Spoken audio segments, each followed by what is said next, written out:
Donc, ils vont vous expliquer leur formation et puis des informations par rapport à cette école. Bon, malheureusement, on n'a pas eu le temps de présenter notre école aussi. Donc, je pense que là, on va leur donner donc, des liens pour cela. Donc, ils sont venus pour présenter leur école. Donc, on va leur laisser la parole. Donc, Monsieur Wad, Pape Sega, c'est ça?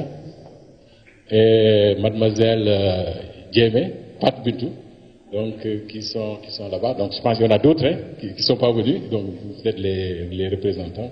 Voilà, je vous laisse donc la parole. Allez, donc, et bon séjour au Sénégal. Aujourd'hui, on va vous parler un peu de l'école parce que il y a, je pense, 2 ans, l'école a ouvert un centre d'examen à Dakar. Du coup, depuis lors, chaque année, il y a un groupe d'étudiants qui vient au Sénégal pour faire la promotion de l'école polytechnique parce qu'il y a beaucoup d'étudiants qui disent ne pas être au courant de l'ouverture de ce concours-là au Sénégal. Enfin, c'est pourquoi nous, tous les ans, il y a un groupe qui vient sillonner les universités et parler de ce concours. Ça, c'est la raison de notre visite ici aujourd'hui. Aux Champs-Élysées. C'est la première année qui fait, la promotion de la première année qui fait le défilé. Donc là, le plan. Donc on va d'abord dire quelques mots sur les grandes écoles d'ingénieurs. Ensuite, parler de l'école polytechnique, la présentation de l'école, les différentes voies d'accès, les cursus et les débouchés, la collaboration avec les entreprises, ça c'est plutôt la formation à l'école, collaboration, innovation, entrepreneuriat. Là on parlait un peu du campus, comment les élèves vivent au niveau du campus. Là, la coopération internationale et là, plus particulièrement, la présentation du concours filière universitaire internationale au Sénégal. Alors, les grandes écoles d'ingénieurs françaises. Donc, il faut savoir que les grandes écoles d'ingénieurs, c'est plutôt une spécificité française. Enfin, c'est en France qu'on a des grandes écoles d'ingénieurs. Par exemple, aux États-Unis, on a plutôt des grandes universités. Et pour accéder à ces écoles d'ingénieurs, on fait souvent des classes préparatoires, ce qui est aussi particulier à la France. C'est que le système français qui fait ça, et aussi ceux qui en ont hérité. Donc ici, on a plusieurs écoles d'ingénieurs comme Télécom Paris-Tech, Ensta, Groupe, ENSA, etc. Et il y a la plupart des grandes écoles d'ingénieurs, l'école polytechnique aussi. Alors, donc ici, pourquoi choisir une école d'ingénieur? Donc, les écoles d'ingénieurs ont été créées il y a très longtemps. C'était pour pallier, par exemple, les empereurs voulaient avoir des ingénieurs, des personnes qui étaient capables de régler des problèmes scientifiques sur le plan scientifique, des problèmes réels. Avec des moyens scientifiques. C'est pourquoi ils ont créé des grandes écoles d'ingénieurs avec des concours, des prix. Il y a développé une culture scientifique de haut niveau, une rigueur d'esprit, un esprit pluridisciplinaire. Donc dans les écoles d'ingénieurs, il y a plusieurs disciplines qu'on peut faire. Par exemple, à l'école polytechnique, c'est ça qui fait sa particularité. Et les pluridisciplinaires, il y a plein de choses qu'on peut faire. Et entrer à l'école polytechnique, on ne choisit pas directement sa spécialité. On est obligé de faire plein de choses. Par exemple, moi j'ai fait de la biologie alors que j'ai fait de l'économie. Donc, ce qui fait qu'on touche plein de domaines. Une pédagogie innovante, des projets, des visites d'entreprise. Par exemple, en deuxième année, on fait des visites d'entreprise. Moi, j'étais partie dans une entreprise qui construisait des centres commerciaux en France, à Paris. Des conférences, des stages, parcours à l'étranger. Donc, il y a une ouverture à l'étranger. Il y a beaucoup, l'école polytechnique incite beaucoup les élèves à partir à l'étranger.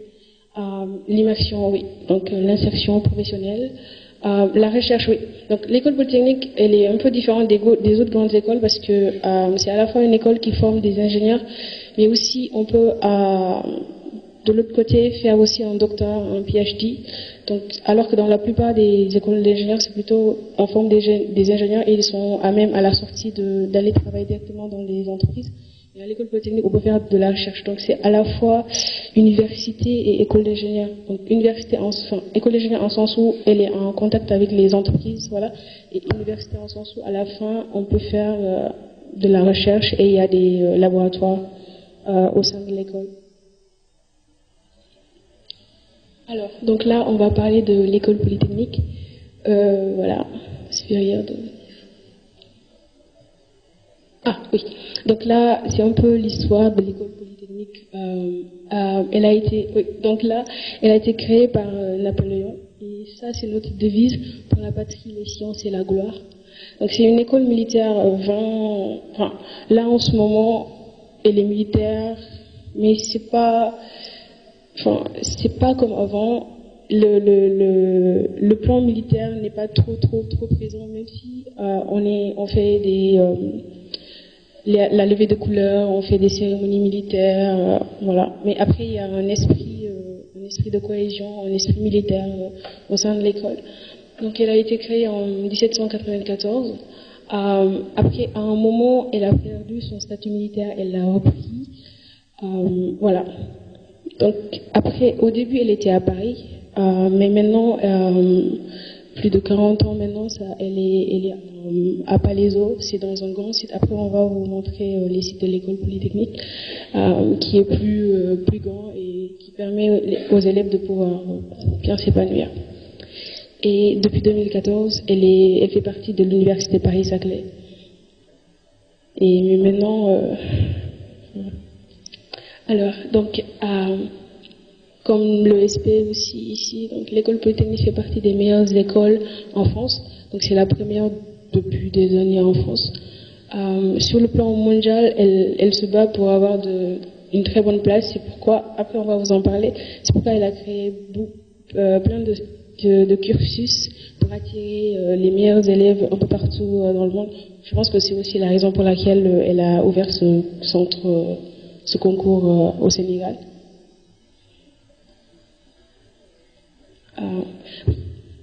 Donc le directeur des études l'avait dit, c'est une école qui forme les hauts responsables pour l'État, la recherche, les entreprises.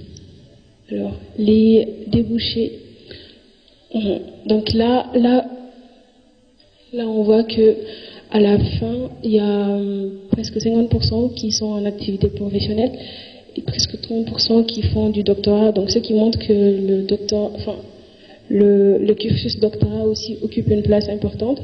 Le corps de l'État, ce sont les gens qui travaillent pour, comme je vous l'ai dit, l'école polytechnique, c'est une école militaire. Donc il y a des gens qui s'engagent pour travailler pour l'État français. Donc c'est des militaires qui travaillent pour le corps de l'État.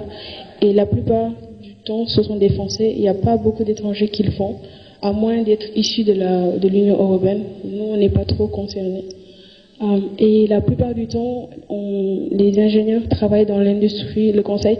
Mais en ce moment, le conseil prend beaucoup plus. Je pense qu'en ce moment, ça va être beaucoup plus que 10% parce qu'il y a plein de gens qui font ça. Assurance, service. Alors, oui. Ok. Donc ça, ce sont les polytechniciens. Il y a d'autres cursus. Il y a les masters, les docteurs aussi. Donc, on va vous parler aussi de ce cursus-là. Je pense que c'est la diapo suivante. Ok. Oui, donc justement, l'école polytechnique veut que le fait que les profils des élèves soient variés, soit son atout. C'est pourquoi elle n'hésite pas à aller un peu partout pour avoir des bons étudiants un peu partout dans le monde. C'est pour dire qu'ils ont de talentueux étudiants au profil varié qui sont ici de partout. Donc oui, donc là vous voyez la couleur, elle est rouge. Donc chaque promotion a une couleur.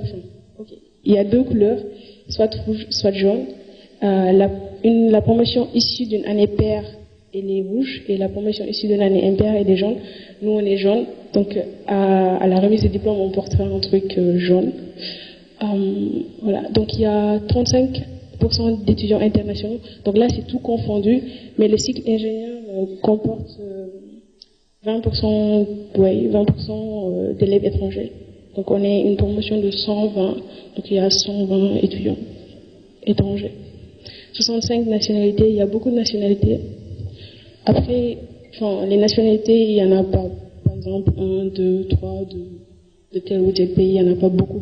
Il y a beaucoup de Chinois, de Marocains, de Cambodgiens. En Afrique, il y a les Sénégalais qui représentent l'Afrique là-bas. Alors, 3 cycles de formation. Alors, donc là, c'est le cursus de l'école polytechnique. Là, on va vous parler un peu de comment on fait pour rentrer à l'école polytechnique, les différentes voies. Donc, il y a le classique, les classes préparatoires qu'on fait après le bac. Et après 2 ans, on fait le concours ou 3 ans. Une licence après 3 ans d'études supérieures. Ou le bachelor aussi, c'est après 3 ans d'études supérieures. Et après cela, on peut soit faire le concours et aller faire le cycle polytechnicien qui dure 4 ans, ou soit postuler directement pour un master qui dure 2 ans. Et après, à la fin du master, on peut faire le doctorat. Donc ici, vous voyez, le cycle polytechnicien, il est quand même très long. Alors que dans la plupart des écoles, c'est 3 ans. Donc là, je pense que... Ok, là, j'ai pas l'ordinateur pour agrandir. Donc ça reprend un peu l'autre slide, en fait. Les différents cursus. Donc il y a le bachelor, mais le bachelor concerne juste ceux qui viennent d'avoir leur baccalauréat. En fait, ils l'ont ouvert pour attirer les meilleurs étudiants qui n'ont pas forcément fait un bac français, en français, et pour pouvoir rivaliser avec les grandes universités américaines. Après, on a le cycle ingénieur polytechnicien qu'on fait, nous. Voilà.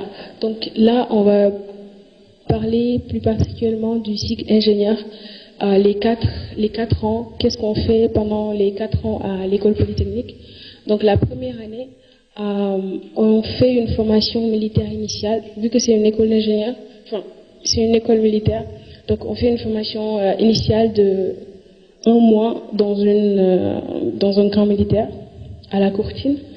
Après cela, les élèves français, s'ils le veulent, peuvent faire un stage militaire à l'armée de terre, l'armée de l'air, etc. Mais les étrangers ne peuvent pas faire de stage militaire, donc on fait un stage civil. Donc moi, j'étais dans une association qui allait dans les hôpitaux pour distraire les enfants malades.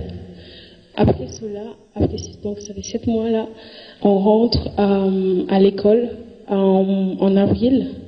Et on commence ce qu'on appelle un tronc commun. Ça permet à tout le monde d'être au même niveau. Donc, vu qu'il y a plein de gens qui sont issus de différentes filières.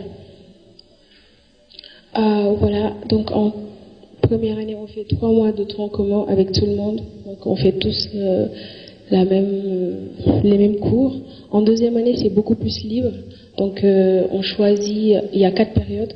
On choisit chaque période au minimum 3 cours dans 4 disciplines, dans 8 disciplines différentes. Et on est obligé pendant toute la 2A de choisir au moins un cours dans 4 disciplines. Donc ce qui fait la pluridisciplinarité de l'école. Donc on est obligé de choisir des cours un peu différents. Voilà. Donc la deuxième année, c'est l'année vraiment la plus intense de l'école. Et c'est l'année décisive aussi pour la 4e année. Donc après, en 2e année, on fait des modules appliqués en laboratoire, c'est des travaux dans les laboratoires. On fait des projets scientifiques, on fait un stage en entreprise. Donc ça, c'était l'année dernière pour nous. En 3e année, c'est notre année en ce moment. Donc on se spécialise, on fait un parcours d'approfondissement. Donc il y a 16, je pense, 16 parcours d'approfondissement, énergie du XXIe siècle, mathématiques appliquées, mathématiques dures, si on veut faire de la finance aussi, il y a plein de choses, biologie, mécanique, informatique, etc. Donc après cela, normalement, cette année, on va finir en fin mars, Et début avril, on va faire un stage de recherche dans les laboratoires. Donc l'école nous permet à la fois de faire des stages en entreprise et en recherche. Donc ce qui fait que, donc ici, tout de la première année à la troisième année, on peut, si on veut, être ingénieur ou être chercheur. Donc là, il n'y a aucune différence. On peut faire soit ingénieur, soit chercheur. Donc l'école nous permet de choisir en fait si on veut faire ingénieur ou chercheur. Et en troisième année, on se spécialise professionnellement. Donc l'école, elle est assez théorique. Donc ce qui fait que pendant les 3 années là, on ne peut pas trop travailler en entreprise. Donc on est obligé d'aller dans des écoles professionnalisantes pour pouvoir à la fin travailler, parce que la formation est très académique et théorique. Donc en quatrième année, donc on peut à la fin de la quatrième année, on a 2 diplômes. On a le diplôme de l'école polytechnique et un autre diplôme de l'université. Par exemple, il y a des étudiants qui vont au MIT, à Stanford, ce qui fait à la fin, ils ont le diplôme de l'école polytechnique et le diplôme de MIT, Stanford. Mais pour cela, il faudrait avoir de très bons résultats en deuxième année. Donc les résultats de la deuxième année sont c'est important pour la quatrième année. Et oui, 100% des élèves effectuent un séjour à l'international pendant leur cursus. Donc on est vraiment incité à voyager un peu partout à l'international. Alors, donc la formation, on a donc en plus du bachelor et du cycle ingénieur, on a ce qu'on appelle le graduate degree, mais c'est plutôt une formation en anglais. C'est la continuité, c'est la suite logique du bachelor, vu que le bachelor c'est une formation en 3 ans en anglais. Après cette formation, la suite logique c'est le graduate degree, mais on peut faire le bachelor et après faire le concours de l'école polytechnique normale, comme si on avait fait une licence. La particularité de ces deux, c'est que c'est en anglais et ça permet d'attirer les étudiants, peut-être que c'est moi, hein, les étudiants étrangers en France. J'essaie de me rappeler. Après, il y a le PhD programme qui dure 5 ans, qu'on peut juste intégrer après je pense la licence ou un truc comme ça.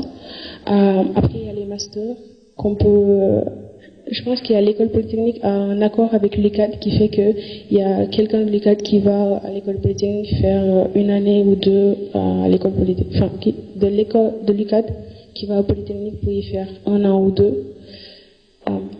Il y a aussi l'executive master qu'on peut faire là-bas, mais c'est plutôt pour des professionnels, oui, pour déjà. Mais tu vas en parler, c'est ça? Ok, cool. Oui. Oui, ok. Donc là, ça parle des masters. Donc les masters, ceux qui sont en ce moment en licence 3 peuvent postuler pour un master à l'école polytechnique. C'est une sélection sur dossier après une licence et ça dure 2 ans. Et le truc c'est que nous, en 3e année, donc X3, on a des cours en commun avec ceux qui font les masters. Donc X4 c'est un peu le master 2 aussi. Donc il y a plein de domaines scientifiques. Donc ce sont à peu près les mêmes domaines que le cycle d'ingénieur. Et à la fin, on peut faire un doctorat, formation complémentaire. Donc c'est à peu près la même chose que nous pour la X3 en fait. Oui, donc ça c'est sur le plan scientifique. Donc l'école dispose mais tu vas en parler, de beaucoup de laboratoires sur place, sur le campus de l'école, et 500 doctorants dans les laboratoires de l'école. Donc il y a beaucoup de physique, mécanique, etc. Oui, donc il y a aussi un laboratoire de sciences sociales, sciences humaines et sociales. Donc ils essaient vraiment de développer le côté recherche de l'école. Et là, on va parler un peu des MOOC qui sont les cours en ligne que l'école polytechnique a mis en place sur le plateforme Coursera, le plateforme américain Coursera. C'est des cours qui sont disponibles et qui sont en ligne. Ce sont des professeurs de l'école polytechnique qui mettent ces cours-là en ligne. C'est comme la théorie des probabilités, les mécaniques et beaucoup de cours. Théorie galois, distribution. Donc à chaque fois, vous pouvez prendre des notes, il y aura des démonstrations, et il fera tout le cours il fera tout le cours. Après, après c'est les formations à l'IX, il y a une formation qui s'appelle Executive Education, c'est destiné aux professionnels, mais c'est une formation qui est assez chère, puisque d'habitude ce sont les entreprises qui payent ces formations-là, quoi. Comme moi, lorsque je faisais mon stage, mon chef, il faisait cette formation-là, et il avait payé en une semaine 50 000 euros, donc c'est assez cher, mais après vous aurez une diplôme qui est assez représentant. Et il y avait aussi un conseil du président qui vient à l'IX pour faire là-bas une semaine. D'habitude, vous pouvez le faire une semaine à l'école ou bien une autre semaine aux États-Unis et sur de suite à Londres. Ce sont des programmes qui sont réservés là actuellement, les personnes qui sont dans le monde professionnel. Il y a aussi un programme, et après cette formation-là, l'IX vous délivre un diplôme qui est spécial et qui est en partenariat avec ESSEC. C'est une autre école qui forme actuellement les managers des entreprises, comme actuellement le directeur marketing de Total, c'est un Sénégalais, Moumanguer. Lui, il a fait cette école-là, il a fait ESSEC, et il a fait l'échec, quoi. Donc c'est une école qui forme actuellement beaucoup de dirigeants dans les entreprises françaises comme Orange. Il y a beaucoup de dirigeants qui passent dans cette école-là, quoi. Et cette formation-là se déroule en 5 programmes. Soit il y a ce qu'on appelle les Data Science Startup Project, c'est ce que faisait mon chef de stage. Il y a aussi le management dans les marchés de l'énergie. Le conseil de Macky Sall, c'est ce qu'il faisait. Il y a aussi ce qu'on appelle l'innovation technologique en startup, programme. Et aussi, il y a les objets connectés qui sont pas mal utilisés sur l'intelligence artificielle actuellement. Il y a aussi le high performance computing, ça, les gros calculateurs, ou bien les gros, comme actuellement, il y a beaucoup d'entreprises, ils ont des masses de données colossales, donc ils ont besoin des personnes qui peuvent analyser ou bien faire des études sur ces données-là. Et comme les données sont vraiment assez nombreuses, donc il y a besoin qu'ils ont des machines ou bien des calculateurs qui sont assez puissants pour pouvoir réaliser ces travaux. L'école polytechnique aussi fait ça. Il y a une de ses spécificités, c'est de faire avancer la science. Donc il y a 1500 de personnels, quoi, qui sont dans la recherche dans les doctorants. Donc, à l'école polytechnique, dans chaque laboratoire actuellement, sur les 22 labos qui sont à l'IX, il y a pas mal de doctorants qui sont actuellement en train de faire leur recherche ou bien de faire avancer leurs travaux de recherche. Mais aussi, il y a les professeurs qui dispensent les cours aussi, parce que pour donner les travaux dirigés à l'IX, il faut minimum avoir la thèse, quoi. Il faut minimum être doctorant pour donner des travaux dirigés.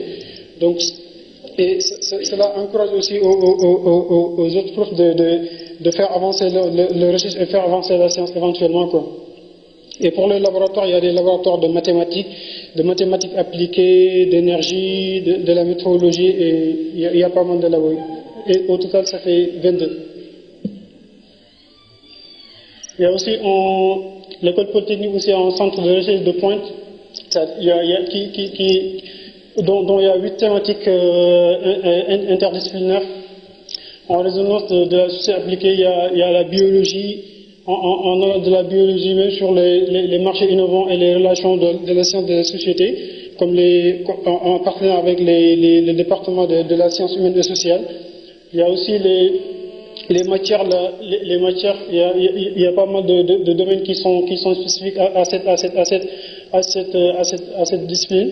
Et tous ces spécificités-là se passent dans les 22 labos qui sont à l'intérieur de l'école polytechnique. Il y a aussi l'école actuellement, il est en train de miser sur l'innovation et l'entrepreneuriat. Et actuellement, on a un centre d'entraînement à l'X qui a été financé par un ancien de l'école, qui permet aux startups de développer les recherches et de développer des projets là-bas. Et ça permet aussi aux polytechniciens, aux étudiants, aux élèves polytechniciens de développer. En deuxième année, on a un projet qui s'appelle le PSC, c'est le projet scientifique collectif. C'est un très long projet, de septembre au mois de mars. Et c'est formé par des équipes de 5, en allant de 5, 6 ou 7. Et il y a des projets qui nécessitent à aller dans ce centre de recherche pour développer, soit s'ils font des robotiques ou bien des objets connectés ou bien les drones.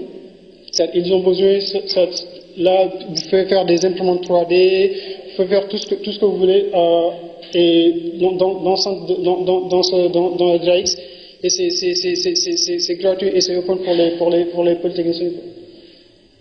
Là c'était un groupe de PSC, ce sont des camarades de notre promotion qui faisaient un PSC. Leur PSC, c'était ils devraient créer un robot qui pouvait capter des objets en s'envolant dans l'espace. Il y a aussi la création d'entreprises qui va avec ce centre de recherche, le DRAX. Ça permet aussi aux polytechniciens, parce qu'il y a 10 ou 5% de polytechniciens qui, à la sortie de leur formation, créent leur propre entreprise, créent leur propre start-up, ou bien ils peuvent avoir 5 ou 10 ans d'expérience avant de créer leurs entreprises. Mais ce centre-là leur permet aussi de mûrir leur projet scientifique ou bien leur projet professionnel.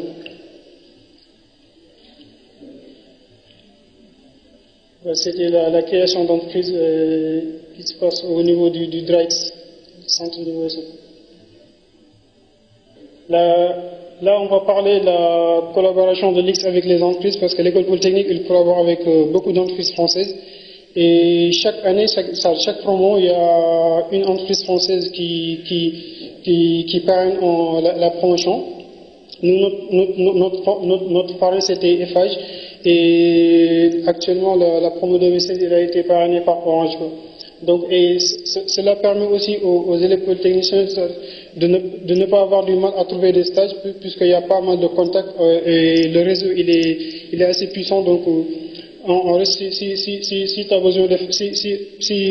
vous avez besoin de faire votre stage dans une de ces entreprises-là, il suffit de regarder soit l'annuaire. On a une annuaire dont là, il y a l'ensemble des dirigeants des entreprises qui sont dans l'annuaire. Vous pouvez les contacter, ou bien eux-mêmes, ils peuvent vous mettre en relation avec d'autres dirigeants, afin que vous puissiez effectuer votre stage dans une de ces entreprises. Comme moi, c'était mon cas, c'est mon parrain qui m'avait mis en relation avec le PDG Total. Et une fois, lorsque je lui ai contacté pour faire là-bas mon stage, il m'avait mis en relation avec la ressource humaine, et ça peut nous faciliter beaucoup de choses, quoi, les relations avec les entreprises. Il y a la collaboration de grands simplificateurs. Il y a aussi la collaboration de grands enveloppes. C'est comme les instituts photovoltaïques d'Île-de-France, ainsi qu'il y a aussi des projets qu'ils développent avec d'autres entreprises comme EDF, Total Air Liquide.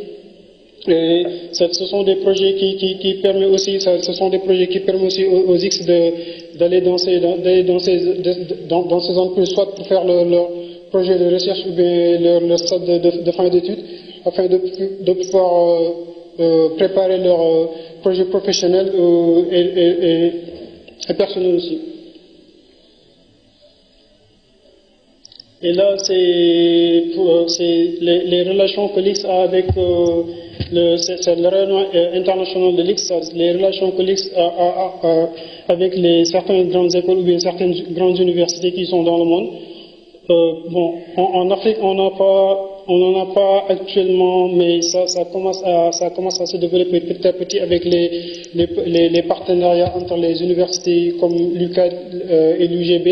ils ont des partenaires avec l'école polytechnique et il y a des actuellement à Bambey et à l'UGB, il y a un polytechnicien de la promotion 2013 qui aille là-bas dispenser des cours et pour préparer aussi les élèves qui veulent préparer le concours. Donc ça c'est au niveau du rayonnement. Ça permet aussi aux polytechniciens d'aller dans les grandes universités qui sont dans le monde, comme si vous voulez aller aux États-Unis, continuer poursuivre votre étude, faire votre 4e année là-bas, ou bien au Brésil, dans n'importe quel pays. Il suffit seulement d'avoir, comme Fat Bintou l'a bien dit, d'avoir de très bonnes notes en 2e année et avoir un très bon classement aussi pour pouvoir y accéder. Oui, là c'était pareil. Et là, je vais laisser à Fat Bintou de parler un peu du campus de l'école polytechnique et à la fin, on va revenir un peu sur le concours. Ok. Voilà, donc là c'est le campus de l'école polytechnique, c'est assez grand, donc 164 hectares. Donc là, nous, nos logements sont là-bas, de l'autre côté en haut. Et en haut là-bas, on a le grand hall avec, voilà. Donc après, on a une cour. Ici, on a un lac artificiel qui a la forme de notre bicorne, le chapeau qu'on porte sur la tête là. Voilà. Donc il y a plein d'installations qui sont installées sur le campus. On va les voir. Donc on a 15 amphithéâtres, 50 salles de cours. Donc là, c'est l'amphithéâtre Poincaré, qui porte le nom d'Henri Poincaré, qui était un ancien élève de l'école polytechnique. Donc là, en haut, là, on avait une cérémonie où tout le monde présentait les nationalités. Donc on a une vie associative qui est assez dynamique. Par exemple, là, en haut, on voit des gens qui font XPA. XPA, c'est une association de parachute. Donc ils font des semaines où ils vont faire du parachute, un peu partout en France. Donc ici, on a une chambre de tout ce qu'on veut en fait. Il y a l'Ultimate qu'on vient de créer aussi. Alors, donc maintenant, Papsega va présenter le concours de la filière universitaire internationale.